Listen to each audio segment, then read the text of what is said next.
আমরা যে যত্রতত্র অর্থাৎ যেখানে সেখানে শুধুমাত্র কেবলমাত্র বলে থাকি বা লিখে থাকি, আপনি কি জানেন যে এটা আমরা ভুল বলি বা ভুল লেখি? আজকের ক্লাসে এটা আমরা সম্যকরূপে জানব। যেমন এই যে প্রথম যে শব্দটি শুধুমাত্র, এই শব্দে শুধু ও মাত্র এই দুটা কিন্তু একই অর্থ বহন করে। শুধুমাত্র আমরা যে একসাথে বলি এটা কিন্তু ভুল বলি, কারণ শুধু আর মাত্র একই অর্থ বহন করে। এখানে আমরা দেখতে পাচ্ছি যে শুধু ও মাত্র শব্দাংশ দুটি একই অর্থ প্রকাশ করে এবং শুধুমাত্র শব্দটি একই অর্থ বা সমার্থ শব্দের বাহুল্য দোষে দুষ্ট হয়েছে। কি হয়েছে? বাহুল্য দোষে দুষ্ট হয়েছে। আর এই শব্দটি শুধু বা মাত্র দিয়ে মূলত ন্যূনতম পরিমাণের কিছুকে নির্দেশ করতে ব্যবহৃত হয়। আবার বলি, শুধু ও মাত্র নির্দিষ্ট কোনো পরিমাণকে বোঝাতে আমরা ব্যবহার করে থাকি।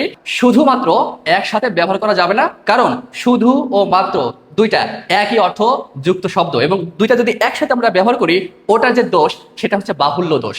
যেমন আমরা কয়েকটা উদাহরণ এবং প্রচলিতভাবে যেগুলো ভুল করি, আজকে আমরা এই ক্লাসটার পর শুদ্ধ অনুযায়ী আমরা বলবো বা লিখবো। যেমন প্রথম যে বাক্য, শুধুমাত্র তুমিই পারবে, তাহলে কি বললাম? শুধুমাত্র একসাথে ব্যবহার করলে সেটাকে বলা হয় বাহুল্য দোষ। যে কোনো একটা বলতে হবে, তাহলে কি বলতে হবে? শুধু তুমিই পারবে অথবা মাত্র তুমিই পারবে। আবার যদি বলি শুধুমাত্র গায়ের জোরে, এই যে কত জায়গায় আমরা এই কথাগুলো বলি, শুধুমাত্র গায়ের জোরে সব কাজ হয় না, তাহলে আপনিই বলুন এটা কি শুদ্ধ নাকি অশুদ্ধ? সম্পূর্ণরূপে অশুদ্ধ।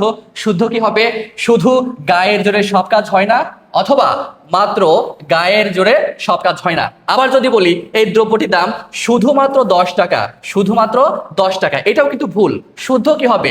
শুদ্ধ হবে শুধু 10 টাকা অথবা মাত্র 10 টাকা। আশা করি আজকের এই ক্লাসটা দেখার পরে আপনারা কখনো কোথাও কারোর সাথে শুধুমাত্র একসাথে ব্যবহার করবেন না, হয় শুধু বলবেন আর না হলে মাত্র।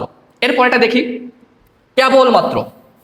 এই কেবল ও মাত্র শব্দাংশ দুটি শুধুমাত্র শব্দের মতো একই শব্দের অর্থ প্রকাশ করে এবং এই কেবলমাত্র শব্দটি যদি আমরা একসাথে প্রয়োগ বা ব্যবহার করি, ওইটার যে ভুল বা যে দোষটি হবে সেটা হচ্ছে বাহুল্য দোষ, মানে বেশি বেশি একটা হলে যথেষ্ট, আর একটা দেওয়ার কি প্রয়োজন? যেমন আমরা কিছু উদাহরণের মাধ্যমে বিষয়টা দেখতে পারি। যেমন আমরা অনেক সময় বলে থাকি যে আমি কেবলমাত্র আসলাম, কেবলমাত্র আসলাম। কেবলও যে অর্থ বহন করে, মাত্র সেই একই অর্থ বহন করে, দুইটা দিয়ে অর্থ কোনো প্রয়োজন নেই। যদি আমরা বলে থাকি এটাকে বাহুল্য দোষ বলা হচ্ছে, কিন্তু সঠিকটা কি হবে? কেবল আসলাম অথবা মাত্র আসলাম। আবার আমরা অনেক সময় বলে থাকি কেবলমাত্র তোমার দ্বারা এই কাজ সম্ভব, কেবলমাত্র, এটা কিন্তু ভুল বললাম। শুদ্ধটা কি হবে?